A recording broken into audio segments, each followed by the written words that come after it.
السلام عليكم ورحمة الله. مرحبا بكم في قناة مغربية من إنجلترا. نتمنى نلقاكم هذا الفيديو في أحسن الأحوال.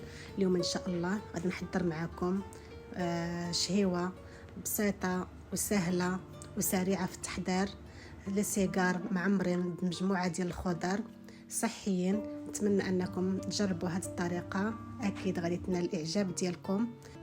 وبالنسبه للناس اللي اول مره يشوفوا القناه، ما تنساوش ديروا لايك للفيديو واشتركوا في القناه باش يوصلكم الفيديوهات ديالي. نتمنى تتابعوا الفيديو للاخر وبقاو معايا نتعرفوا على المكونات وطريقه التحضير.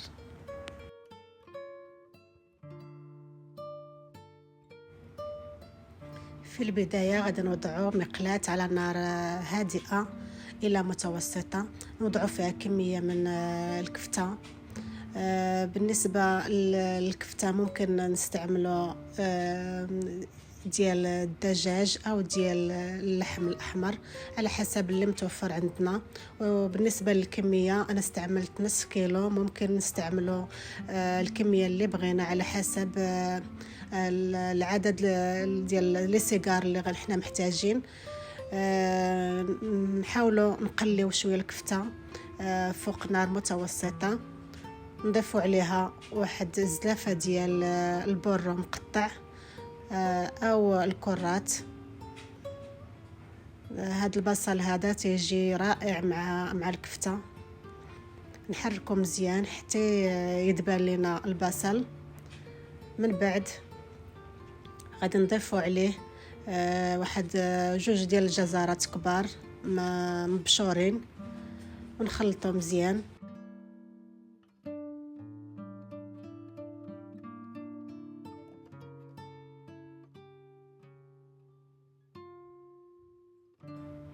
من بعد غادي نضيف فلفله حمراء مقطعه او خضراء على حسب اللي متوفر عندنا.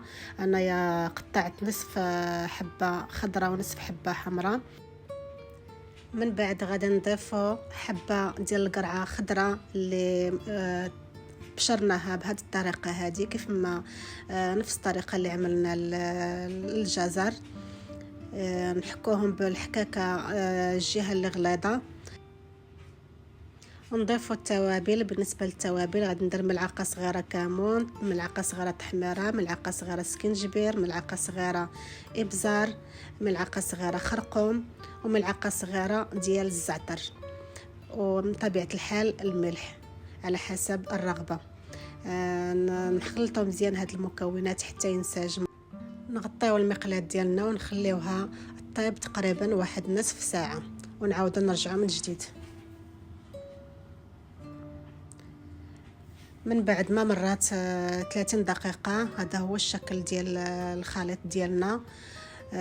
دابا غادي نضيفوا عليه واحد ملعقة صغيرة ديال الثوم. ممكن نعملوه طري او نعملوه مسحوق كيف ما عملت انا. نضيفوا واحد ملعقة كبيرة ديال مركز الطماطم، ونضيفوا تقريبا 2 ملاعق كبار خليط ما بين القزبر والمعدنوس مقطعين.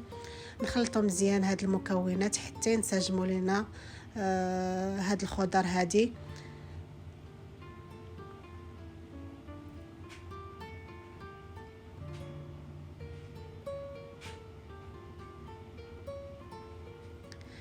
من بعد غادي نضيفوا ملعقه كبيره ديال صوص الصويا اللي كتعطيها واحد اللذه خاصه، ضروري نعملوها تتجيب لنا الخليط ديالنا عنده واحد اللذه. من بعد غادي نطفيو على البوطه ونخليوها حتى تبرد تماما. من بعد ما نشف لينا كما كتلاحظوا نشف لينا الخليط ديالنا من الماء. ضروري يكون ناشف، ما نخليوش فيه الماء باش ما يقطعش لينا الورقه. بهذا الشكل كيف ما كتلاحظوا هذا هو الشكل اللي كيخصنا نحصلوا عليه. نطفيو البوطه ونخليوه حتى تيبرد تماما، عاد ندوزو باش نعملو لي سيجار ديالنا. بالنسبه للسيجار انا استعملت هذه الورقه الجاهزه على شكل مربعات. ممكن نستعملوا اي ورقه عندنا نشكلوا منها لي سيجار. نبداو نحطوا ملعقه كبيره او ملعقه ونصف كيف ما كتلاحظوا ديال الحشو. نضيفوا عليه الفرماج محكوك. بالنسبه للفرماج نستعملوا اي فرماج عندنا، او من الافضل نستعملوا الفرماج لا توفر لنا ديال الموتزاريلا، تيجي لذيذ بزاف هاد لي سيجار. ندهنوا الورقه ديالنا ونحطوا فيها الحشو ونحطوا فيها الفرماج ونلويوها بالشكل كيف ما كتلاحظوا ديال لي سيجار. طريقه سهله، نتمنى انكم تتابعوا الفيديو للاخر. نستمروا بهذه الطريقه وحنا كندهنوا الورقه ديالنا ونوضعوا فيها الحشو. من بعد نوضعوا فوق الحشو الفرماج ونلويو لي سيجار ديالنا بهذا الشكل كيف ما كيبان لكم في الصوره. نتمنى انه يكون واضح. نستمروا بهذه الطريقه حتى نساليو الحشو كامل.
من بعد ندهنوا لي سيجار بالزيت. ضروري ندهنوهم بالزيت وما ندهنوهمش بالزبده، لان الزبده كتجيبهم تيرجعوا يرطابوا في الاخر. الزيت تيبقاو مقرمشين. ندهنوا لي سيجار ديالنا بالزيت وندخلوهم الفرن على درجه حراره 180 درجة، نقابلوهم حتى يتحمروا وياخذوا اللون اللي الذهبي او محمر على حسب الرغبة، ونخرجوهم من الفرن. هذا هو الشكل ديالهم فاش يخرجوا من الفرن، تيجيو محمرين ومقرمشين. نتمنى انكم تجربوا هذه الطريقه، متاكده غادي تنال الاعجاب ديالكم. تيجيو لذاذ بزاف، تيعجبوا الكبار والصغار. بالنسبه للاطفال اللي ما تياكلوش الخضر، هذه طريقه جميله باش ياكلوا بها الخضر ونعطوها لوليداتنا. نتمنى انكم تجربوا هذه الطريقه، متاكده انها غادي تنال الاعجاب ديالكم. شكرا على المتابعة، وإلى فيديو قادم إن شاء الله.